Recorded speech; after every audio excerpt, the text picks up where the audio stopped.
Good. Rafiza, can you hear me? Rafiza? Yes, sir. হ্যাঁ, বলছি তোমার কত পার্সেন্ট আছে? এই নিয়েছো? রেজাল্ট নিয়েছো? রেজাল্ট বেরিয়েছে কিন্তু। না স্যার, আমার নেওয়া হয়নি, আসলে আমি বাড়িতে নেই, বাইরে ও আছি। ও আচ্ছা আচ্ছা, ওকে। কার কার কার হয়েছে? কার কার কত পার্সেন্ট কিছু হয়েছে? ভালো রেজাল্ট কারুর? প্রিয়াঙ্কা, তুমি তো বোধহয় খুব ভালো ছাত্রী, তাই না? হ্যাঁ, আমারও রেজাল্ট নেওয়া হয়, কাল যে যাব। আগামীকাল যাবে তোমরা? কিন্তু কাল থেকে তো থার্ড ইয়ারের পরীক্ষা শুরু হয়ে যাচ্ছে। যাই হ্যাঁ, হোক, তোমার আগের দুটো সেমিস্টারে কত পার্সেন্ট আছে? আগে আছে 65 আর হ্যাঁ, পরেরটা আছে 72। 65 আর 72? আচ্ছা, যাই হোক, তোমারটা বোঝা যাচ্ছে না। রফিজা, তোমার কত পার্সেন্ট আছে আগে? স্যার ফার্স্ট সেমিস্টারে 58 আর সেকেন্ড সেমিস্টারে 70। এটা কি পার্সেন্ট মানে সিজিপিএ নাকি পার্সেন্ট? 58 আর 70, সেটা তো খুব একটা কিছু ততটাও নয়। আর হ্যাঁ স্যার। ম্যাক্সিমাম কার আছে তোমাদের মধ্যে? রফিজা, ম্যাক্সিমাম কার আছে? স্যার সৌম্যদীপ বলে একজন, কিন্তু ওর মলিকিউলার বায়োলজি নেই। না না, সেটা ঠিক আছে, মলিকিউলার বায়োলজির মধ্যে কার আছে ওই। ওকে, যাই হোক যাই হোক, মানে আরো অনেক বেটার কিন্তু করতে হবে। যাই হোক, ঠিক আছে, good. So we'll start today class. দেখো, আমি তোমাদের একটা কথা বলেছিলাম, I hope you can hear my voice and see the screen. স্ক্রিনটা দেখতে পাচ্ছ, আমার ভয়েস শুনতে পাচ্ছ। লাস্ট ক্লাসে, যে লাস্ট কয়েকটা ক্লাস আগে, যে মোনোজাইগোটিক টুইনস, হ্যাঁ, মানে একটি ভ্রূণের থেকেই যখন দুটি, এই একটি একটি নিষিক্ত জাইগোটের থেকে যখন দুটো দুটো আর কি ভ্রূণ তৈরি হয়, বা একটি নিষিক্ত ডিম্বাণু, হ্যাঁ, ফার্টিলাইজড এগের থেকে when you get two different features, দুটো ফিচার্স তৈরি হয়। জুড়ওয়া, যেটা সলমান খান বলো বা ডেভিড ধাওয়ান বলো, সেই জুড়ওয়া সিনেমার concept. Then they have identical genetic makeup, মানে তাদের জিনের গঠন কিন্তু পুরোপুরি সমান হয়, তাদের জিনের গঠনে কিন্তু কোনো রকমের পার্থক্য থাকে না। কিন্তু তাদের চারিত্রিক বৈশিষ্ট্য কিংবা বাহ্যিক বৈশিষ্ট্য কিন্তু একদম সমান হয় না। আমরা দেখতে পাচ্ছি একটা ডেভিড ধাওয়ান চোর, মারপিট করছে ইত্যাদি, আরেকজন সুশিক্ষিত সঙ্গীতজ্ঞ।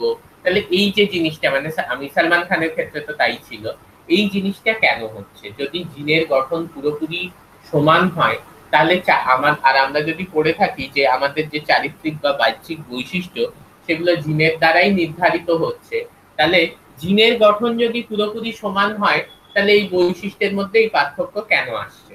কে বলবে?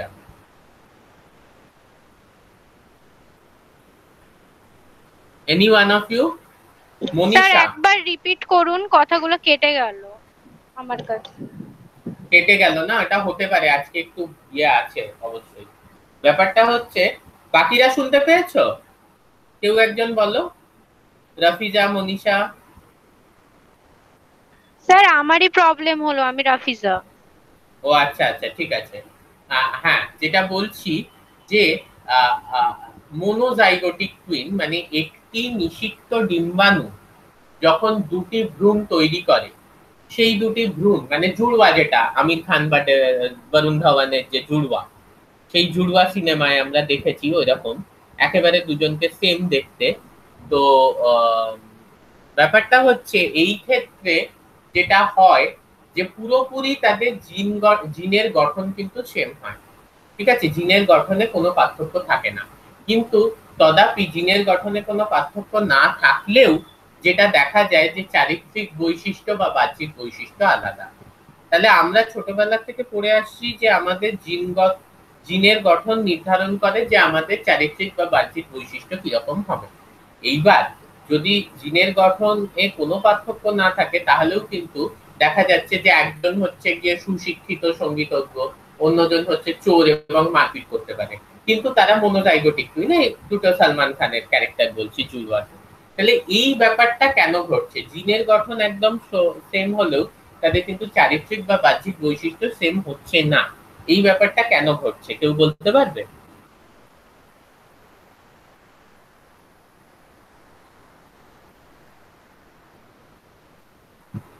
হ্যাঁ, স্যার, যে সমস্ত বৈশিষ্ট্যগুলো ওদের দুজনের মধ্যে দেখা যাচ্ছে, তো সেইটা হ্যাঁ, অবশ্যই তাদের যে যে স্থানে বড় হচ্ছে, যে পরিবেশে বড় হচ্ছে, সেই স্থান থেকেও তো কিছু বৈশিষ্ট্য অর্জন করবে। তো সেই বৈশিষ্ট্যগুলো ওদের দুজনের আলাদা। একজন ভালোভাবে মানুষ হয়েছে, স্কুলে গেছে, মানে সঙ্গীত হ্যাঁ, শিখেছে, তো সেই সেই সেই জন্য সঙ্গীতটা পারছে। আর আরেকজন ওই মারপিট এরম ভাবে বড় হয়েছে, মানে ওই সিচুয়েশনে, ওই পরিবেশ পরিস্থিতিতে মানুষ হয়েছে বলে ও ওই ওই জিনিসটা অ্যাডপ্ট করে নিয়েছে। Very good. তাহলে এইবার যেটা প্রশ্ন হচ্ছে, তার মানে যে পরিবেশের একটা কিন্তু আমাদের জিনে যে এক্সপ্রেশন, এক্সপ্রেশন মানে ট্রান্সক্রিপশন হচ্ছে, যে আমরা জানি আমাদের ডিএনএ থেকে আরএনএ তৈরি হয়, ট্রান্সক্রিপশনের পদ্ধতিতে আরএনএ থেকে প্রোটিন সংশ্লেষ হয়। তাহলে জিনের এই যে এক্সপ্রেশন, সেটার উপর কিন্তু অবশ্যই একটা এফেক্ট রয়েছে। কার এফেক্ট রয়েছে? আমাদের পরিবেশে। ঠিক আছে, কিন্তু এটা কিভাবে হচ্ছে? মানে আমাদের যদি বৈশিষ্ট্যগুলো, হ্যাঁ স্যার, বলো, কে, তোমার নাম কি? স্যার আমি বলছিলাম যে, স্যার আমি হ্যাঁ, সোহেল। আমি সোহেল। হ্যাঁ হ্যাঁ, বলো বলো বলো, জোরে বলো। হ্যাঁ, স্যার, বলছিলাম যে ওই বৈশিষ্ট্যগুলো তো শুধু পিতার কাছ থেকে আসছে না, মানে জিনে তো তার পিতার পিতারও মানে বৈশিষ্ট্য লুকিয়ে থাকে। তো তার পিতারও যদি কোনো খারাপ দিক থাকে, তার সেটা সেই সন্তানের মানে আর কি অ্যাকসেপ্ট করেছে, তাই জন্য একজনা হয়তো ভালোটা অ্যাকসেপ্ট করেছে, আর একজন হয়তো খারাপটা অ্যাকসেপ্ট করেছে, তাই ও ভালো দিকে গেছে আর ও খারাপ দিকে গেছে। আচ্ছা, আমি তোমাকে যেটা বললাম যে একটা নিষিক্ত ডিম্বাণু থেকে দুটি ভ্রূণ সৃষ্টি হচ্ছে। তাহলে নিষিক্ত ডিম্বাণু মানে কি? কার দ্বারা নিষিক্ত হয়েছে ডিম্বাণুটি? শুক্রাণুর দ্বারা। তাহলে একটি নির্দিষ্ট শুক্রাণু একটি নির্দিষ্ট ডিম্বাণুকে নিষিক্ত করছে। এবার পিতার যা বৈশিষ্ট্য সেগুলো যদি ওই শুক্রাণুর মধ্যে থেকে থাকে, তাহলে দুটো ভ্রূণই কিন্তু সমান বৈশিষ্ট্য পাচ্ছে, কারণ একটি শুক্রাণুই একটি ডিম্বাণুকে নিষিক্ত করেছে। এইবারে সেই নিষিক্ত ডিম্বাণুর থেকে যদি দুটি ভ্রূণ সৃষ্টি হয়, তার মধ্যে পিতার শুক্রাণুর মধ্যে যা বৈশিষ্ট্য ছিল, দুটো ভ্রূণের মধ্যেও কিন্তু সমান বৈশিষ্ট্য থাকার কথা। ক্লিয়ার? আচ্ছা, প্রশ্নটা হচ্ছে যে প্রথম যে মেয়েটি বলল, সে একেবারে ঠিক বলল। আমি যদিও নাম জানি না, কারণ আমি তো স্ক্রিনই দেখতে পাচ্ছি, কারণ নাম তো দেখতে পাচ্ছি না। যে পরিবেশ এর একটা এফেক্ট কিন্তু থাকে অবশ্যই, যে কোন পরিবেশে বড় বড় হয়েছে। তাহলে এই যে পরিবেশ আমাদের যে জিনগত বৈশিষ্ট্যকে কন্ট্রোল করছে, সেটা কিভাবে করছে সেইটা কিন্তু আমরা আজকে পড়বো। ঠিক আছে, আমরা যদি এইরকম করি ক্রোমোজোমাল প্যাকিং কিংবা নিউক্লিওজোমাল প্যাকিং, ওটা পড়তে ভাল লাগবে না। আমরা একটু রিয়েল লাইফ এক্সাম্পলের সাথে পড়বো।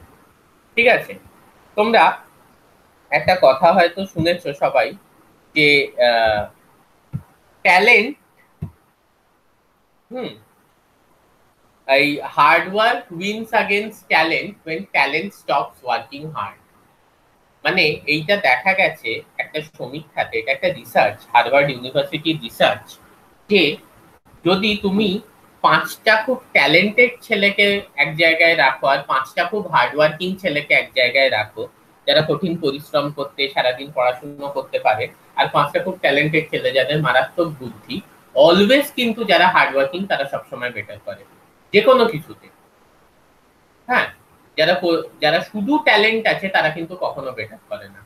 যারা হার্ডওয়ার্কিং, ডিসিপ্লিন, তারা কিন্তু সবসময় বেটার করে। কেন না? তাদের যে পরিবেশের যে থেকে যে তারা যে স্টিমুলাসটা পাচ্ছে, মানে যেটা হচ্ছে আইকিউ এবং ইকিউ, যাই হোক ওর মধ্যে ঢুকছি না, ইন্টেলিজেন্ট কোশেন্ট এবং ইমোশনাল কোশেন্ট।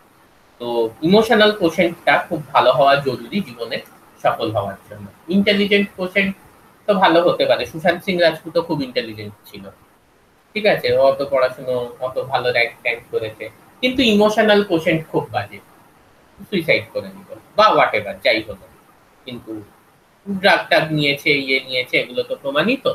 তা এই যে ব্যাপারটা, যে পরিবেশের যে একটা এফেক্ট আমাদের জিনের ওপর পড়ে, হ্যাঁ, এবং এটা এই এফেক্টটা এত স্ট্রং এফেক্ট না পরিবেশের, যে এটা অনেক সময় কিন্তু ট্যালেন্টকে পরাজিত করে দেয়।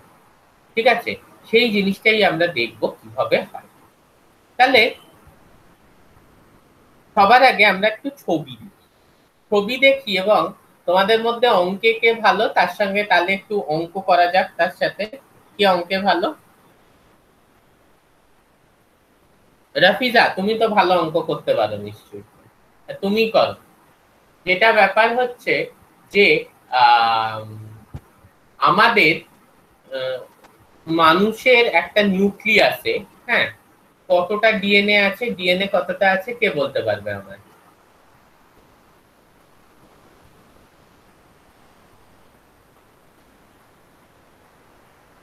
হ্যাঁ, কারুর কোনো আইডিয়া যে আমাদের একটি একটি নিউক্লিয়াসে, একটি সেলের নিউক্লিয়াসে কতটা ডিএনএ আছে?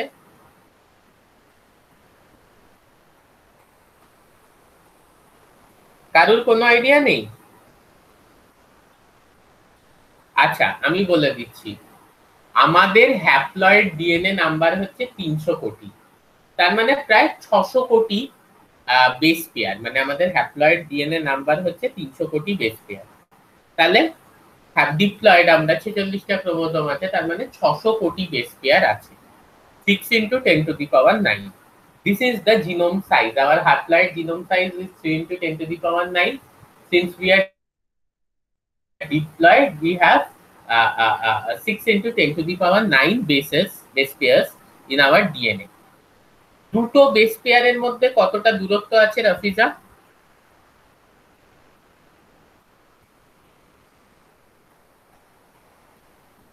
কি হলো, এনিওয়ান? প্রিয়াঙ্কা, মনীষা, কেউ? 10 আর্মস্ট্রং না, 34 3.97 আর্মস্ট্রং। হ্যাঁ, হ্যাঁ 34 অ্যামস্ট্রং এ 10টা বেস পেয়ার আছে অ্যারাউন্ড। ঠিক আছে, 34 অ্যামস্ট্রং হচ্ছে ডিএনএ এর একটা টার্ন, যার মধ্যে 10টা বেস পেয়ার আছে। এই যে কার্সারটা একটু ফলো করো, কার্সারটা দেখতে পাচ্ছ তো? এই একটা গোটা টার্ন, আবার কার্সারটা দেখাচ্ছি, এই একটা গোটা টার্ন দেখতে পাচ্ছ তো প্রিয়াঙ্কা, রাফিজা? এই যে একটা গোটা টার্ন, আচ্ছা, এই গোটা টার্নে তোমার 10টা বেস পেয়ার আছে, এবং এর ডিসটেন্স হচ্ছে 34 অ্যামস্ট্রং। তাহলে দুটো বেস পেয়ারের মধ্যে কতটা দূরত্ব? 3.4 angstrom. Very good, 3.4 Armstrong. Armstrong, 1 Armstrong মানে সেটা কত মিটারের সমান?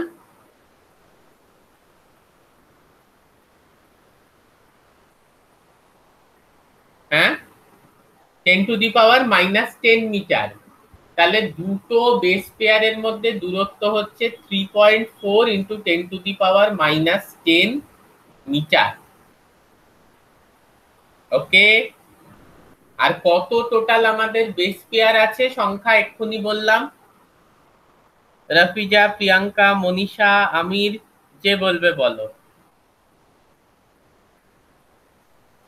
10। হ্যাঁ, টোটাল আমাদের সেলে কটা বেস পেয়ার আছে একটা নিউক্লিয়াসে? এক্ষুনি বললাম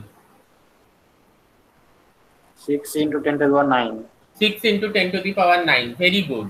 তাহলে আর দুটোর মধ্যে দূরত্ব হচ্ছে গিয়ে তোমার 3.4 into 10 to the power -10। তাহলে টোটাল ডিএনএ সাইজ কত হওয়া উচিত? কে বলবে আমায়, টোটাল ডিএনএ সাইজ কত হওয়া উচিত?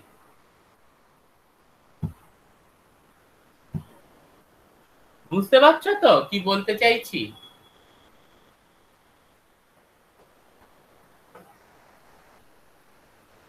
স্যার কেটে গেল, আরেকবার বলুন। দুটো বেস পেয়ারের মধ্যে ডিসটেন্স হচ্ছে গিয়ে 3.4 into 10 to the power -10 metre. তোমরাই বললে 3.4 অ্যামস্ট্রং, মানে 3.4 ইন্টু 10⁻⁻10 মিটার। ঠিক আছে, এইবার টোটাল বেস পেয়ারের সংখ্যা হচ্ছে 6 ইন্টু 10⁹, তাই তো? এক্ষুনি বললাম যে 300 কোটি বেস পেয়ার হ্যাপ্লয়েড, 600 কোটি হচ্ছে ডিপ্লয়েড, মানে আমাদের নিউক্লিয়াসে যে ডিএনএ রয়েছে তাতে 600 কোটি বেস পেয়ার রয়েছে। 600 কোটি মানে হচ্ছে 6 ইন্টু 10⁹। তাহলে টোটাল ডিএনএটার সাইজ কত হবে? হ্যাঁ বলো। হ্যাঁ 3 মিটার স্যার। কাছাকাছি বলেছো। কিভাবে আমরা ক্যালকুলেট করব? 3.4 ইন্টু 10⁻⁻10, এইটা হচ্ছে দুটোর মধ্যে আর কটা আছে 6 ইন্টু 10⁹, ওটাকে মাল্টিপ্লাই করে দেবো 6 ইন্টু 10⁹ দিয়ে। ঠিক আছে, তাহলে 3.4 ইন্টু 6 কত হচ্ছে? ওই অ্যারাউন্ড 20 হচ্ছে। তাহলে 20 ইন্টু 10⁻⁻1, তার মানে 2 মিটার। কি একটা 3 মিটার বলেছে, সে ঠিক বলেছে। তাহলে আমাদের নিউক্লিয়াসে যে টোটাল ডিএনএ আছে সেই ডিএনএ সাইজ হচ্ছে গিয়ে 2 মিটার। আর আমাদের নিউক্লিয়াসের সাইজ কত? 2 মিটার মানে বুঝতে পারছো তো? তোমাদের ক্লাসে যে সব থেকে লম্বা ছেলেটি, তার উচ্চতাও কিন্তু 2 মিটার হবে না। 2 মিটার মানে 6 ফুট 8 ইঞ্চি। তোমাদের ক্লাসের যে সব থেকে লম্বা ছেলে, তার উচ্চতাও কিন্তু 2 মিটার হওয়া অসম্ভব। ওকে, তাহলে আমাকে একটা জিনিস বলো এবার, যে 2 মিটার উচ্চতা হওয়া তো অসম্ভব। এদিকে দেখা যাচ্ছে যে আমাদের নিউক্লিয়াসে যে ডিএনএটা আছে, নিউক্লিয়াস দেখেছো কোনোদিনও? আরে এতদিন মলিকিউলার বায়োলজি পড়ছো, কখনো নিউক্লিয়াস দেখোনি ল্যাবে? তো ওই ছোট একটা জিনিসের মধ্যে 2 মিটার ডিএনএ আছে। 2 মিটার ভাবতে পারছো? তোমাদের মধ্যে রমন, ও বোধহয় খুব লম্বা, ওকে যা দেখেছি, ওর হাইট হয়তো 6 ফুট হবে, তাই তো? এখানে তার থেকে বেশি ডিএনএ ওইটুকু একটা নিউক্লিয়াসে আছে। তাহলে কিভাবে থাকবে মনীষা? ওরা স্যার সুতোর মতো জড়িয়ে জড়িয়ে আছে তো। হ্যাঁ, জড়িয়ে জড়িয়ে আছে। মনীষা শুনতে পাচ্ছ? হ্যাঁ স্যার শুনতে পাচ্ছি। বলছি তুমি উল বুনতে জানো? উল বুনতে জানো? স্যার বুনেছি, ভুলে গেছি। আচ্ছা, তাহলে একটা কথা বলো, যে একটা উলের বল, সেই টোটাল উলটাকে যদি তুমি সোজা করো তাহলে সেটা কতটা হয়? প্রচুর বড় হবে। হ্যাঁ, দেখবে তোমার বাড়ির থেকে হয়তো পাশের পাড়া অবধি চলে গেল, আরো দূরে চলে গেল, 1 কিলোমিটার চলে গেল, 1/2 কিলোমিটার চলে গেল। তাহলে সেইটা কিন্তু একটা ওইটুকু ছোট বল বানিয়ে রাখা হচ্ছে। কিভাবে রাখা হচ্ছে? ওকে মনীষা, ঠিক আছে, থ্যাংক ইউ। কিভাবে বানিয়ে রাখা হচ্ছে? না, মুড়ে মুড়ে। তাহলে ডিএনএটাকেও সিম্পলি কিন্তু সেইভাবে মোড়া হচ্ছে। এটাই হচ্ছে গিয়ে আমাদের আজকে পড়ার বিষয়, যে আমাদের ডিএনএটা কিভাবে প্যাকেজিং হচ্ছে। মানে একটা 2 মিটার জিনিসকে আমি কিভাবে ওইটুকু একটা 5 মাইক্রোমিটার নিউক্লিয়াসের মধ্যে ঢোকাতে পারবো, সেটাই হচ্ছে আজকে আমাদের পড়ার বিষয়। ঠিক আছে, বোঝা গেল? এই ব্যাপারটা বোঝা গেল যে তাহলে কেন ডিএনএ প্যাকেজিংটা দরকার, সেটা একটা ইম্পর্টেন্ট। নেক্সট হচ্ছে যে এই প্যাকেজিংটা, হ্যাঁ, কতটা আর কি তুমি টাইট ভাবে মুড়েছো সেটার উপর নির্ভর করবে যে পরিবেশ কিভাবে এফেক্ট করছে তোমার ডিফারেন্ট বিহেভিয়ারকে। এই দুটো জিনিস আমরা কিন্তু খুব ভালো করে আজকে দেখব। ঠিক আছে, আচ্ছা, মানে ইটস নট নেসেসারি যে আজকেই দেখব, আমরা কালকেও আবার দেখব, আমরা দেখতেই পারি। তবে একটা আমি বলছি যে একটু রিয়ালাইজ করতে হবে যে ব্যাপারটা কি। ব্যাপারটা হচ্ছে, দেখো মনীষা, তুমি কার্সারটা দেখতে পাচ্ছ? যে কার্সারটা আমি ব্যবহার করছি, মানে একটা অ্যারো চিহ্ন দেখতে পাচ্ছ? হ্যাঁ স্যার, দেখা যাচ্ছে। তাহলে এই রকম একটা জিনিস হয়, এইটাকে আমরা বলি গিয়ে হচ্ছে হিস্টোন কোর। ঠিক আছে, এইটাকে আমরা বলি গিয়ে হচ্ছে হিস্টোন কোর। এই হিস্টোন কোরের চারদিকে এই যে লাল রঙের জিনিসটা, এটা হচ্ছে ডিএনএ। এই ডিএনএটা জড়িয়ে থাকে এই হিস্টোন কোরের চারদিকে। এইভাবে আমাদের প্যাকেজিং শুরু হয়, এবং এই একটি হিস্টোন কোর যার চারদিকে ডিএনএ জড়িয়ে আছে, সেটাকে আমরা বলে থাকি একটা নিউক্লিওজোম। ঠিক আছে, এই একটি হিস্টোন কোড যার চারদিকে ডিএনএ জড়িয়ে আছে সেটাকে আমরা বলি গিয়ে হচ্ছে একটি নিউক্লিওজোম। এইবার কতটা শক্তভাবে জড়িয়ে আছে সেইটার উপর নির্ভর করবে যে তোমার কতটা রেটে জিন এক্সপ্রেশন হবে। আরো সহজ ভাষায় বোঝাতে গেলে কতটা শক্তভাবে জড়িয়ে আছে সেইটার উপর নির্ভর করবে যে তোমার কি রেটে ট্রান্সক্রিপশন হচ্ছে। কেন বলতো? কারণ ট্রান্সক্রিপশন হওয়ার জন্য এই জড়িয়ে থাকাটা কিন্তু ভালো নয়।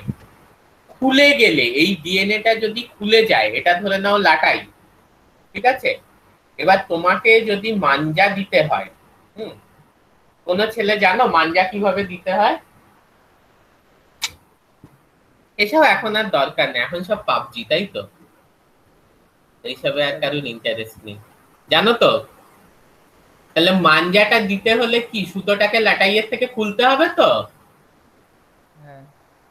সুতোটা যদি লাটাইয়ে জড়ানো থাকে তুমি মাঞ্জা দিতে পারবে? দিতে পারবে না। ট্রান্সক্রিপশনের মেয়েরাও নিশ্চয়ই দেখেছো মাঞ্জা দেয়াটা, এরকম সুতোটাকে এরকম খুলে আর কি বড় এরকম ধরো এই পাশ থেকে ওই পাশ একটা বড় বাঁশ তার সঙ্গে জড়ানো হলো। এবার এটা মাঞ্জা দেয়া হলো, মাঞ্জায় মশলা থাকে, কাঁচের গুঁড়ো থাকে, ইত্যাদি ইত্যাদি অনেক কিছু থাকে, সেই দিয়ে সুতোতে মাঞ্জা দেয়া হলো। এইবার যেটা হচ্ছে ব্যাপারটা, মানে আমাদের তো ছোটবেলা খুব ঘুড়ি ওড়ানোর শখ ছিল, তা আমি মাঞ্জা দিতে জানি। আমি যখন ছোট ছিলাম আমরা নিজেরা মাঞ্জা দিতাম, প্রচুর হাত কেটেছে, অনেক কিছু হয়েছে। তো মানে মোবাইলটা একদমই ছিল না, ওইগুলো আর কি।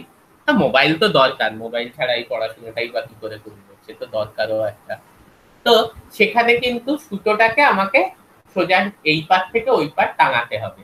সিমিলারলি আমি যদি চাই জিনের এক্সপ্রেশন হোক বা ট্রান্সক্রিপশন হোক, এইগুলো যদি আমি চাই যে জিনের এক্সপ্রেশন হোক কিংবা ট্রান্সক্রিপশন হোক, তখনও কিন্তু এই ব্যাপারটা আমাকে করতে হবে যে আমাকে এই যে ধরো এই হিস্টোন কোডটা হচ্ছে গিয়ে লাটাইটা, এই লাটাইটার চারদিকে সুতো জড়ানো আছে, কিন্তু এই লাটাইটার থেকে আমাকে সুতোটা খুলতে হবে যদি ট্রান্সক্রিপশন হয়ে প্রোটিন তৈরি হয় আমি চাই যে জিনের এক্সপ্রেশনটা হোক।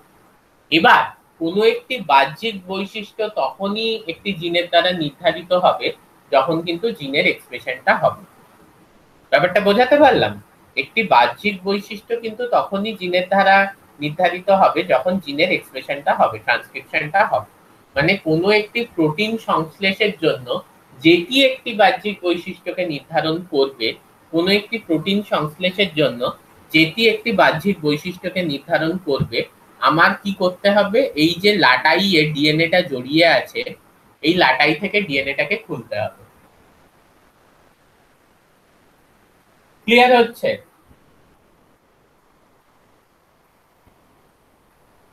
কারণ ক্লিয়ার না হলে এখন আমাকে প্রশ্ন করো, কোনো অসুবিধা নেই।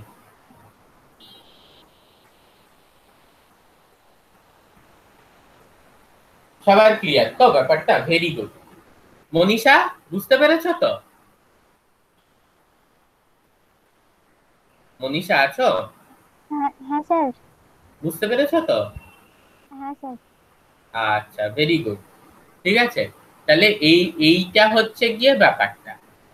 এইবার একটা জিনিস ভাবো, সেটা হচ্ছে যে মোটামুটি এই একটা হিস্টোন কোর, এইটাকে আমরা হিস্টোন কোর বলছি, এতে 4 ধরনের হিস্টোন প্রোটিন আছে। এখানে খুব হালকা করে লেখা আছে H2A, H2B, H3 আর H4, কিন্তু টোটাল 8টা ইউনিট আছে।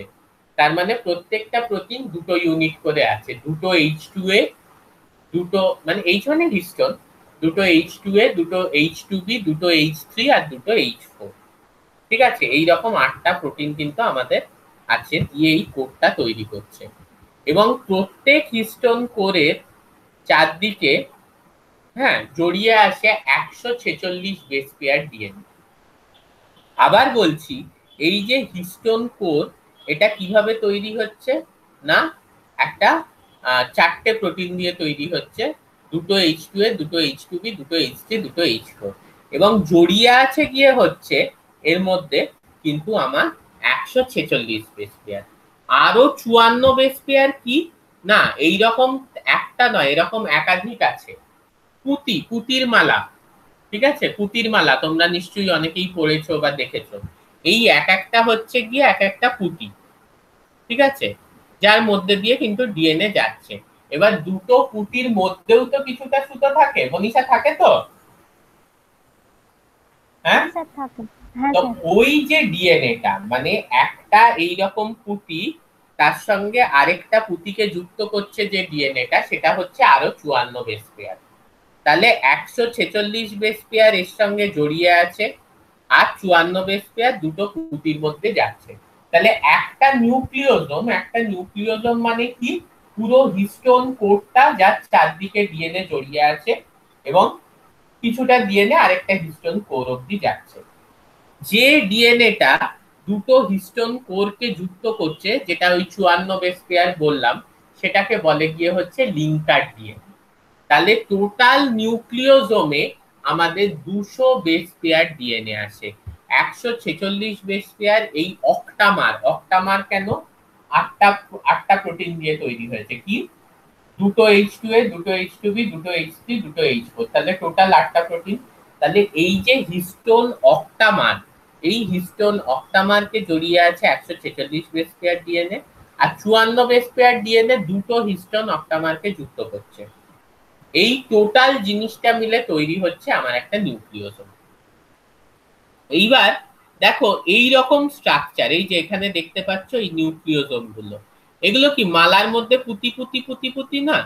তো এই জিনিসটাকে বলে গিয়ে হচ্ছে beads on a string model, মানে মালার মধ্যে পুতি, ঠিক আছে। এই যে একাধিক নিউক্লিওজোম পাশাপাশি থেকে জয়েন করছে, এইটাকে বলে হচ্ছে beads on a string model বা মালার মধ্যে পুতি। ক্লিয়ার হচ্ছে? এইবারে ব্যাপার হচ্ছে যে এইটার সাইজ কত। এই যে গোল জিনিসটা উইথ দ্য র্যাপড ডিএনএ, এইটার সাইজ হচ্ছে গিয়ে, যদি আমি ডায়ামিটারটা দেখি, ডায়ামিটারটা হচ্ছে গিয়ে তোমার 11 ন্যানোমিটার। আর হাইটটা, এই যে হাইটটা, আমি যদি হাইটটা দেখি, কার্সারটাকে ফলো করো, হাইটটা হচ্ছে 5.7 ন্যানোমিটার, ঠিক আছে।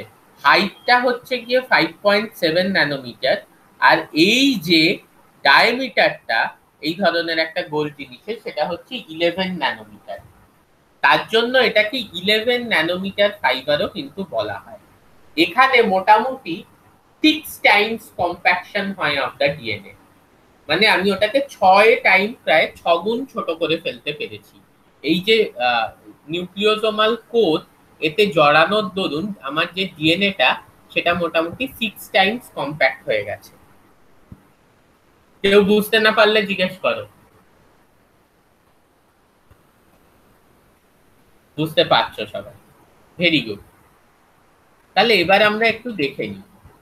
ব্যাপারটা হচ্ছে যে না, আমি ছবিটা দিয়েই এক্সপ্লেন করব, এইগুলো তোমরা অবশ্যই পড়ো, কিন্তু এই পড়ার যে ব্যাপারটা, সেই ব্যাপারটা হচ্ছে গিয়ে যে তোমরা এটা নোট হিসেবে পড়ো বা হোয়াট এভার। আর বাংলায় নোট, ওটা নিয়ে আমি আর দেবযানী ম্যাডাম তোমাদের পুরো ব্যাপারটা ডিসকাস করে দেবো, যে বাংলায় নোট কোত্থেকে পাবে, কিভাবে পাবে, আমরা দিয়ে দেবো, অসুবিধা।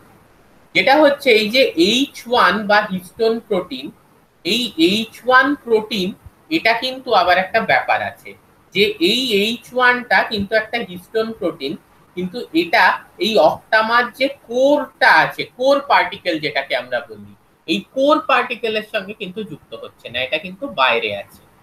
তাহলে আমাদের টোটাল কি, H1 হচ্ছে হিস্টোন প্রোটিন, যেটা কোরের বাইরে। কোরের মধ্যে কি আছে, দুটো H2A আছে, দুটো H2B আছে, দুটো H3 আছে, দুটো H4 আছে। তার চারদিকে কিন্তু আমাদের ডিএনএটা র্যাপ করে রয়েছে বা জড়িয়ে রয়েছে, ঠিক আছে। এবং দুটো পুতির মধ্যে যে ডিএনএটা আছে, যে সুতোটা আছে, সেটাকে আমরা লিঙ্কার ডিএনএ বলছি। সেটা হচ্ছে 54 বেস পেয়ারের, আর 146 বেস পেয়ার দৌড়ে আছে, মানে জড়িয়ে আছে এই পুতিটাকে। তাহলে একটা পুতির থেকে আরেকটা পুতিতে যে ডিএনএ, সেই টোটাল ডিএনএটা হচ্ছে গিয়ে আমার 200 বেস পেয়ারের। ওকে, অলসো ওয়ান মোর থিং, আমাকে কেউ বলো তো যে ডিএনএ এর উপর কি চার্জ থাকবে? What is the charge around the DNA? DNA charge negative charge. Very good. তাহলে কি ধরনের প্রোটিনকে ওটা ভালোভাবে জড়াবে? পজিটিভ কে। Very good. তাহলে ডিএনএ এর উপর যদি নেগেটিভলি চার্জ থাকে তাহলে পজিটিভলি চার্জ প্রোটিনসকে ওটা ভালোভাবে জড়াবে। ঠিক আছে? এই যে প্রোটিনগুলো হিস্টোন কোর তৈরি করে, they are positively charge proteins বা বেসিক প্রোটিনস। আমরা জানি যে basic proteins they have a positive charge. তো these are basic proteins with a positive charge which binds to the DNA। Clear হচ্ছে ব্যাপারটা? তাহলে আমাদের ক্রোমোজোম, আমরা যদি পুরো ক্রোমোজোম দেখতে যাই তাহলে কিন্তু আরো অনেক লেভেলস অফ কম্প্যাকশন আছে, যেগুলোর ব্যাপারে আমরা এক্ষুনি ডিসকাস করব না। ঠিক আছে? এইবারে কারণ ক্রোমোজোমের মধ্যে কিন্তু ডিএনএ আছে, হিস্টোন প্রোটিনস আছে, আবার অনেক নন হিস্টোন প্রোটিনসও আছে। ক্রোমোজোমের মধ্যে ডিএনএ আছে, হিস্টোন প্রোটিনস আছে, নন হিস্টোন প্রোটিনসও আছে। ওকে, মাঞ্জা দেওয়ার জন্য বা জিন এক্সপ্রেশনের জন্য আমরা কি চাইছি? যে আমরা এই ডিএনএটাকে যদি কোনোভাবে এই লাটাইটা মানে এই হিস্টোন কোর পার্টিকেল যেটা অক্টামার এটার থেকে খুলতে পারি, তাহলে ডিএনএ এর ওপর পজিটিভ চার্জ আছে, হিস্টোনের ওপর এই ডিএনএ এর ওপর নেগেটিভ চার্জ আছে, হিস্টোনের ওপর পজিটিভ চার্জ আছে। ঠিক আছে? তাহলে আমাকে কেউ একটা স্ট্র্যাটেজি বলতে পারবে যেটার সাহায্যে আমি কিন্তু ডিএনএটাকে খুলতে পারবো এই লাটাইটার থেকে? কোন একটা পদ্ধতি, এই চার্জের খেলা। কেন এক লাটাইতে কেন জড়িয়ে আছে ডিএনএটা? কারণ ডিএনএ এর উপর একটা নেগেটিভ চার্জ আছে আর হিস্টোনের উপর একটা পজিটিভ চার্জ আছে। হ্যাঁ, মানে হিস্টোন যে অক্টামার যে কোরটা, কোর পার্টিকেল, তার উপর পজিটিভ চার্জ আছে। এবার এই যে জড়ানো ব্যাপারটাকে, এটাকে যদি আমি একটু মানে ছাড়ানোর চেষ্টা করি তখন আমাকে কি করতে হবে? চার্জের দৃষ্টিভঙ্গি দিয়ে কেউ এক্সপ্লেন করতে পারবে? নেগেটিভ করতে হবে। হ্যাঁ, দুটোকে নেগেটিভ করতে হবে বা দুটোকে পজিটিভ। গুড। বা এইটার ওপর যদি আমি পজিটিভ চার্জটা কমাতে থাকি তাহলে আস্তে আস্তে বাইন্ডিংটা কমতে থাকবে, মানে যত জোরে একে অপরকে আঁকড়ে রয়েছে সেটা কমতে থাকবে। রাফিজা ভেবে বলো, আমি যদি এই লাটাইয়ের ওপর পজিটিভ চার্জটা কমাতে থাকি তাহলে কি হবে? আলটিমেটলি যতটা জোরে আঁকড়ে রয়েছে ডিএনএটা লাটাইকে, সেই জোরটা কমতে থাকবে। রাফিজা? স্যার কমবে তো। রাফিজার কি হলো, চলে গেছে? কমবে। ঠিক আছে, ভেরি গুড। ওকে, তাহলে এইবার আমার জিন এক্সপ্রেশন দরকার। এইবার আমরা ওই খেলাতে চলে আসব যে খেলাটা ছিল গিয়ে হচ্ছে যে জুড়ওয়া সিনেমা। কারুর মধ্যে জিন এক্সপ্রেশন বেশি হচ্ছে, অনেক ক্যারেক্টার চলে আসছে, কারুর মধ্যে জিন এক্সপ্রেশন কম হচ্ছে।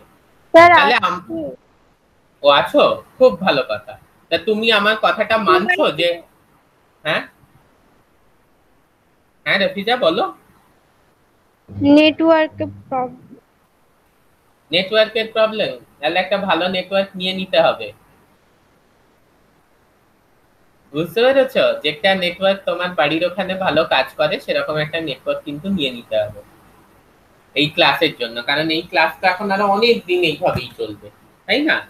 তো আমাদেরকে কিন্তু পুরোপুরি রেডি থাকতে হবে। যাই হোক, যে কথাটা আমি তোমাদের বলছি সেটা হচ্ছে, তাহলে এই একটু ছবিটা আমরা দেখি। দেখা যাচ্ছে একটা জিনিস যে হেটেরোক্রোম্যাটিন, এখানে কিন্তু পরপর পরপর এই যে ডিএনএ গুলো, এগুলো এই যে চাকতির মতো, হ্যাঁ এই যে চাকতির মতো, এগুলোকে আমরা বলছি কি হচ্ছে নিউক্লিওজোম কোর, ওখানে যেটা দেখছিলে। তাহলে চাকতির সঙ্গে জড়িয়ে রয়েছে টাইটলি। আবার দেখো এখানে যেখানে আরএনএ পলিমারেজ যুক্ত হয়েছে ট্রান্সক্রিপশন করার জন্য, সেই জায়গাটায় কিন্তু ডিএনএ গুলো আর চাকতির সঙ্গে জড়িয়ে নেই, চাকতিকে ছেড়ে দিয়েছে। তাহলে এখানে ট্রান্সক্রিপশন হবে এবং জিন এক্সপ্রেশন হবে। যে জায়গায় ডিএনএ গুলো খুব টাইটলি এই ধরনের চাকতির সাথে জড়িয়ে রয়েছে সেই জায়গাগুলোকে আমরা বলি হেটেরোক্রোমাটিন। তোমরা যখন স্টেন করবে দেখবে এই জায়গাগুলো খুব কালো কালো কালো কালো আসে। কেন না ডিএনএ ডেনসিটিটা খুব বেশি। ডিএনএ ডেনসিটিটা বেশি কেন না একাধিক ডিএনএ কিন্তু এই চাকতির সাথে জড়িয়ে রয়েছে এই জায়গাগুলোয়। আবার এরকম অনেক জায়গা যেখানে কিন্তু ফাঁকা, ডিএনএ অত চাকতির সাথে জড়িয়ে নেই, ঠিক আছে, এইরকম ফাঁকা জায়গা দেখো অত জড়িয়ে নেই, সেখানে কিন্তু আরএনএ পলিমারেজ বসতে পারছে এবং বসে সে কিন্তু ট্রান্সক্রিপশন, সেটা হচ্ছে ডিএনএ থেকে আরএনএ তৈরি করতে পারছে। এই জিনিসটাকে আমরা বলি ইউক্রোমাটিন। হ্যাঁ, কারোর কিছু জিজ্ঞাসা থাকলে বলো। স্যার আর একবার বলুন। ব্যাপারটা হচ্ছে যে যে জায়গায় ওই যে চাকতিটা মানে নিউক্লিয়াসম কোডটা মানে লাটাইটা, যে যে জায়গায় ডিএনএ গুলো লাটাইয়ে জড়িয়ে আছে সেখানে তুমি মাঞ্জা দিতে পারছো না, মানে সেখানে ট্রান্সক্রিপশন সম্ভব নয়, ঠিক আছে, কারণ ওটা তো জড়িয়ে আছে, আরএনএ পলিমারেজটা বসবে কোথায়। আবার তো সেই জায়গাগুলোকে আমরা বলছি হেটেরোক্রোমাটিন। তাহলে হেটেরোক্রোমাটিন রিজিয়ন থেকে কিন্তু তোমার ট্রান্সক্রিপশন সম্ভব নয় বা তোমার জিন এক্সপ্রেশন সম্ভব নয়। কিন্তু এমন অনেক জায়গা আছে, যেমনি দেখো এই জায়গাটা যেখানে আমি কার্সার দিচ্ছি, বা এই জায়গাটা, এই যে এত বড় ডিএনএ ফ্র্যাগমেন্টটা, এটা কিন্তু যুক্ত নেই তোমার আরএনএ পলিমারেজের সাথে, এই ওই চাকতির সাথে বা নিউক্লিওজোম কোর পার্টিকেলের সাথে। তাহলে এখানে ডিএনএটা ফাঁকা আছে। এখানে যদি ডিএনএটা ফাঁকা থাকে তাহলে আরএনএ পলিমারেজ বসতে পারে এবং আরএনএ সিনথেসিস করতে পারে। তাহলে যে জায়গায় ডিএনএ হিস্টোন কোর পার্টিকেলের সাথে খুব স্ট্রংলি অ্যাটাচড নয়, মানে লুজলি অ্যাটাচড, অনেকটা ফাঁকা ডিএনএ আমরা পাচ্ছি, সেই জায়গাটাকে আমরা বলি ইউক্রোমাটিন। ইউ মানে হচ্ছে ট্রু, ঠিক আছে, ইউ ক্যারিয়ার, ইউ মানে হচ্ছে ট্রু, ট্রু ক্রোমাটিন। কেন ট্রু ক্রোমাটিন বলি? কারণ ওখান থেকে আরএনএ পলিমারেজের দ্বারা আমরা কিন্তু জিন এক্সপ্রেশন করতে সক্ষম হই। বোঝাতে পারলাম? হ্যাঁ স্যার। শিওর তো বোঝাতে পেরেছি? তাহলে এইবারে যেটা খেলাটা হচ্ছে যে তুমি যদি কোনোভাবে লাটাই থেকে সুতোটাকে ছাড়াতে পারো, মাঞ্জাটা দিতে পারবে। কিভাবে ছাড়াবে না, লাটাইয়ের ওপর আছে গিয়ে হচ্ছে একটা পজিটিভ চার্জ, সুতোর ওপর আছে নেগেটিভ চার্জ। আমি যদি লাটাইয়ের পজিটিভ চার্জটাকে কমিয়ে দিই তাহলে কি হবে, আস্তে আস্তে কিন্তু সুতোটা ছেড়ে দেবে। এক্স্যাক্টলি এই ওয়েতে এনভায়রনমেন্টও কিন্তু রেগুলেট করে আমাদের জিনের এক্সপ্রেশন। এনভায়রনমেন্ট এমন ভাবে চেঞ্জ করবে এই বেসিক বা positively charge histone core proteins গুলোকে, এনভায়রনমেন্ট এমন ভাবে চেঞ্জ করবে এই বেসিক বা positively charge histone core proteins গুলোকে, যে এগুলো আস্তে আস্তে এই নেগেটিভলি চার্জ ডিএনএ ছেড়ে দেবে। যেই নেগেটিভলি চার্জ ডিএনএ কেও ছেড়ে দেবে, যেটা ওকে জড়িয়ে আছে, তখন সেখানে কিন্তু আরএনএ পলিমারেজ ট্রান্সক্রিপশন করতে পারবে এবং সেখান থেকে সাবসিকুয়েন্টলি প্রোটিন সংশ্লেষ শুরু হবে। বোঝা গেল ব্যাপারটা? তাহলে হেটেরোক্রোমাটিন রিজিয়ন থেকে কিন্তু জিন এক্সপ্রেশন হয় না, কিন্তু ইউক্রোমাটিন রিজিয়ন থেকে জিন এক্সপ্রেশন হয়। হেটেরোক্রোমাটিন রিজিয়নে ডিএনএটা টাইটলি লাটাইকে বা হিস্টোন কোর পার্টিকেলের সঙ্গে যুক্ত আছে। ইউক্রোমাটিন রিজিয়নে কিন্তু ডিএনএটা খুব লুজলি, হ্যাঁ, লাটাই বা হিস্টোন কোর পার্টিকেলের সঙ্গে যুক্ত আছে। এই যে যুক্ত থাকাটা, টাইটলি যুক্ত থাকবে না লুজলি যুক্ত থাকবে, এটা কিন্তু আমাদের পরিবেশ কন্ট্রোল করতে পারে এবং এই পদ্ধতির মাধ্যমে কিন্তু আমাদের পরিবেশ নির্ধারণ করে যে আমাদের কোন জিনের এক্সপ্রেশন হবে এবং আমাদের মধ্যে কোন কোন ক্যারেক্টার ডেভেলপ করবে। এই যে ডিএনএ শক্তপোক্তভাবে যুক্ত হয়ে থাকাটা উইথ দ্য নিউক্লিওজোম কোর, হ্যাঁ, this is determined by our environment. পরিবেশ নির্ধারণ করছে। পরিবেশ যদি মনে করে যে না, এর মধ্যে এই ক্যারেক্টারটা ডেভেলপ করতে হবে, তাহলে এর মধ্যে এই জিনের এক্সপ্রেশনটা বেশি বেশি চাই, তাহলে কি করব, আমি এই জায়গাটাকে সামহাউ খুলে দেবো, এই জায়গাটাকে আমি খুলে দেবো। কিভাবে না, লাটাইয়ের মধ্যে পজিটিভ চার্জটা কমিয়ে দেবো। সেইটা কিন্তু পরিবেশ করতে পারে। কিভাবে করতে পারে আমরা নেক্সট ক্লাসে দেখবো, আরো অনেক ইমপ্লিকেশনস দেখবো। আজকের ক্লাসে কেউ যদি কিছু না বুঝে থাকো তাহলে আমাকে প্লিজ জিজ্ঞেস করো নেক্সট ক্লাসটায় যাওয়ার আগে।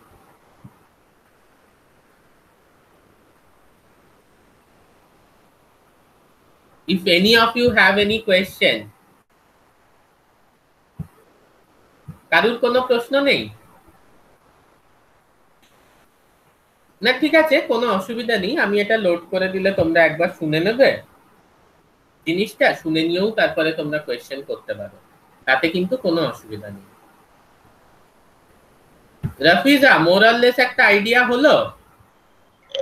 হ্যাঁ স্যার, কিন্তু ভিডিওটা দেখলে আমার একটু সুবিধা হবে, কারণ আমার নেটওয়ার্কের জন্য অনেকবার কেটে কেটে গেছে, কথাগুলো আমি স্পষ্ট শুনতে পাইনি। আচ্ছা, ভিডিওটা দেখে তারপর আপনাকে পরের দিন কোশ্চেন করব স্যার, যেগুলো আমার অসুবিধা হবে। অবশ্যই অবশ্যই। আমির, আমির সোহেল, তুমি বুঝতে পারলে? হ্যাঁ স্যার, হ্যাঁ স্যার, মোটামুটি বুঝতে পেরেছি। মোটামুটি একটা আইডিয়া হয়েছে তো? হ্যাঁ আরে কনফিডেন্স, গলায় কনফিডেন্স থাকবে। হ্যাঁ পেরেছি বা না পারিনি, না পারাটা তো কোনো, না পারাটা তো হ্যাঁ কোনো, স্যার, আরেকবার দেখবো ভিডিওটা। হ্যাঁ অ্যাবসলিউটলি, না পারা কোনো কিন্তু দোষের জিনিস নয়। আমরা কেউ সব জানি না, কেউ সব পারি না, আমরা সবাই শিখতে এসেছি, এটা কোনো দোষের জিনিস নয়। ওকে ফাইন, আজকের ভিডিওটা দেখে নাও।